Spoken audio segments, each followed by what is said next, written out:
Pero kahit anong kwenta mo, kahit anong balik-baliktarin mo, wala pa rin kinikita yung ginagawa namin kasi mas marami yung nilalabas kesa sa pumapasok.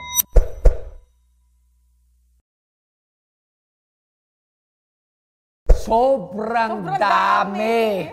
Hindi ko na matandaan pero sobrang dami kong nabilin na overpriced.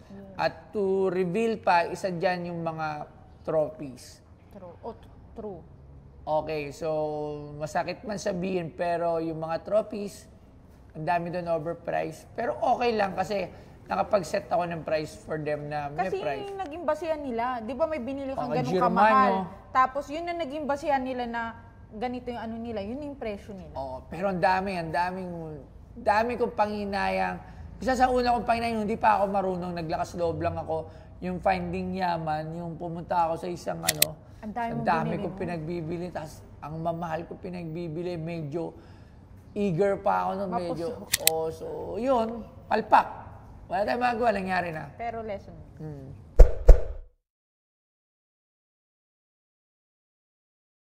Luging-luging. Yun nga, binili ko lahat sa Finding Yaman. Sa tingin ko, ang dami ko nalugi doon. Pero mga hundred of thousands. Pero mga lugi ako mga... Hanggang ngayon nandun pa din sila, hindi pa din sila nabibili. Madami pa rin. Ang dami. Tapos ano pa bang mga... Also the Catriona Gray Chair. Magkano mabili mo doon? Mahal bili ko doon. Actually, pag si Catriona siguro talaga. Kaso nga lang, inupuan niya lang eh. Siguro Inupuan niya sa isang motorcade. Medyo... Pero at least may gamit na tayo ni Catriona.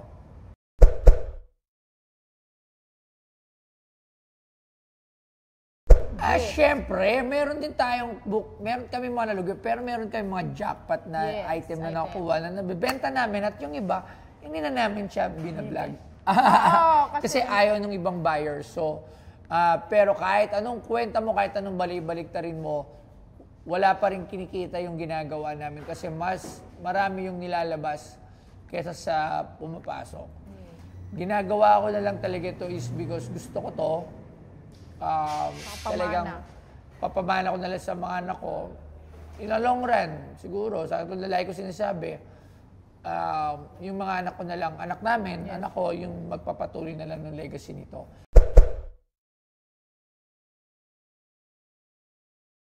Paano ko na-determine kung may value or wala? Okay. So, napakagulong question yan. Napakahirap sagutin yan, hindi pala gulo. Kasi maraming, maraming category. May mga pang-artista, may mga coins, may mga antiques, may mga memorabilias.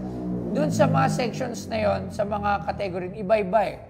So, ako sa mga sikat, paano ko siya dinedetermine yung price is depende sa pagkakakilala ko sa kanila. Kung gaano ko sila ka-idol. Siyempre, tinitingnan ko rin yung fan base nila. Gaano ba kalaki yung fan base nila? Gaano ba kalaki yung market ng mga item nila? If ever na ipo-for sale ko yung mga gamit nila. Sa mga iba naman, like antique at mga iba pang mahalaga, experts. Andyan yung mga experts to help me determine the real price ng mga memorabilia. Antiques and everything pa. Pero nga doon nga sa mga gamit ng artista, tinitingnan ko siya based on my opinion, based on what I see doon sa tao, kung gaano ba siya kasikat, kung gaano ba katagal na siya kasikat, kung gaano pa ba kadami yung fans niya. Kasi ganun yun eh. Sabi ko nga, mas pinibigyan ko ng halaga ngayon yung mga bago.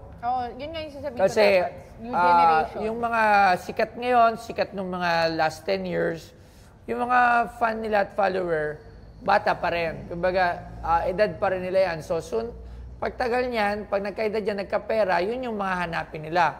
Yung mga matatanda na o yung mga matatagal ng sikat, artista, syempre, yung followers niyan, yung mga fan niyan, matatanda na rin. So, kumukonti.